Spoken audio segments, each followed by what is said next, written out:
I just got home from school, and when I was in school about an hour ago, an hour or two, something like that, I was in the recording booths of my school's broadcast center because I was in my script performance class. And while I was in here with my buddy of mine, we got ourselves the notification that this mega blockbuster trade just went down. Erik Karlsson, ladies and gentlemen, is now a San Jose Shark. And this trade was absolute trash for the Senators. I'm gonna say it right there. We were talking about this in the booth. We were throwing around ideas, talking about, okay, roster players, you need to give up at least some high-caliber NHL talent. A name that immediately comes to mind is Tomas Hertl. You can give up some really good prospects like Ryan Merkley, he's fantastic. Or you could give up some of the guys who are a little bit older but are still on the team, like, hey, a Logan Couture, or whatever you want to give up. Because you're trading for Erik Karlsson. This is the most skilled defenseman of our generation, arguably the most skilled defender ever, and definitely one of the best offensive defensemen in the league today, who was plagued by a bad team last season, and if not for the players around him, he most likely would have had a Norris winning season. We all know that he's that talented, so everybody who I was with was saying, yeah, there's no way you could screw this up. You've got a top 2 defender in the league, let's just say. Top 2, top 3, maybe even number 1. Let's say number 1. You have the best defender in the league. You can't screw this up. Right? The return is Chris Tierney, Dylan DeMelo, Rudolfs Balcers, I never learned how to pronounce that name, but I really like him, Josh Norris, and a plethora of picks. There are a ton of stipulations and rules for all of these draft picks, but let's just go with the best case scenario here, because these draft picks depend on the standings and which ones get chosen and all that, guys getting signed and everything. Let's just say, a first-round pick, a second-round pick, a conditional first-round pick or second-round pick, and another conditional first. And the conditions, they have some weird mumbo-jumbo things, stuff like, should Erik Karlsson re-sign, then Ottawa gets themselves a second. But if Karlsson re-signs and the Sharks make the finals in 2019, that second becomes a first. Yeah, okay, great, another first. And then there's the really, really funny stipulation that's for the 2020, I believe, first-round pick. If Karlsson is on an Eastern Conference team during the 18-19 season, the Senators will receive an additional first from the Sharks. That's just Dorian going like, I swear to God, if you actually trade him to the East like you did with Hoffman, give us another first. And they're like, okay, yeah, sure. But I digress. At best, with exception to the Stanley Cup Final rule, as well as the Karlsson getting traded to the East rule, this trade basically goes Erik Karlsson for Tierney, DeMelo, Norris, Balcers with a first and 2 seconds. That's just how everything goes. And what the heck? They didn't have to give up anything that was absolutely game-breakingly good. Josh Norris, fantastic prospect, a really good player in the college leagues. Rudolfs Balcers, really good prospect too, I liked him a lot, like 40-something points in 60 games with the San Jose Barracuda, he's great. Chris Tierney, a 40-point guy, but that's basically about it. I don't see Tierney getting any better than this. And DeMelo, who, yeah, he got 20 points last year, but in his prime he'll most likely be pushing for just top 4. What the heck was this? You got the best defender in the NHL, arguably, the best, most talented, offensively gifted defender in the NHL, arguably of all time. I know Bobby Orr was really good and all that, but different generations, different players, okay. The best player of this generation's worth of defense. You got that. The best out of every other defender when it comes to offensive capabilities and talent. And he gets traded for this?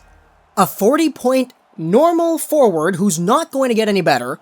Dylan DeMelo, who is going to probably max himself out at a good 20-something points a season. Josh Norris, who is good but who doesn't have any guarantee of going over to the team that he's now a part of. Rudolfs Balcers, who will most likely project to be a middle 6 guy. a whole bunch of picks and a few more conditionals. What the heck? You screwed this one up! Dorian! What the heck was that video? Oh, we're good. We're gonna make the playoffs. We're gonna get young guys in the lineup. What? You guys just traded the best defender of this generation. There's no way that's happening now. Sure, everybody kind of saw this trade coming, myself included. When it said on the tweets that it was most likely going to be to San Jose, my buddies and I over there on campus were like, oh my goodness, what would they give up? Jeremy Waugh? Ryan Merkley? Tomas Hertl? Couture? What could they give? Oh, Martin Jones maybe. Of course, it's all chit-chat over there. Nothing's really set in stone. We're just spitballing and seeing what players would be able to suffice the value that the best offensive defender in this generation has. But this?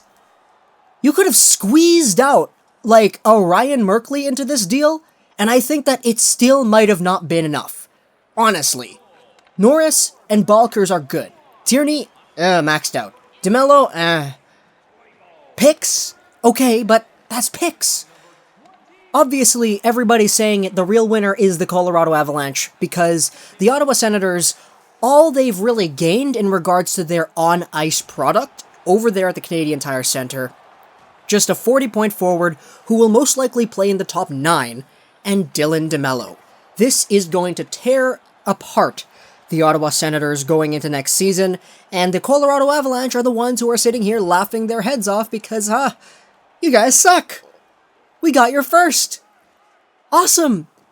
And now the Sharks have Karlsson, and you guys have probably seen a ton of YouTube videos already about this.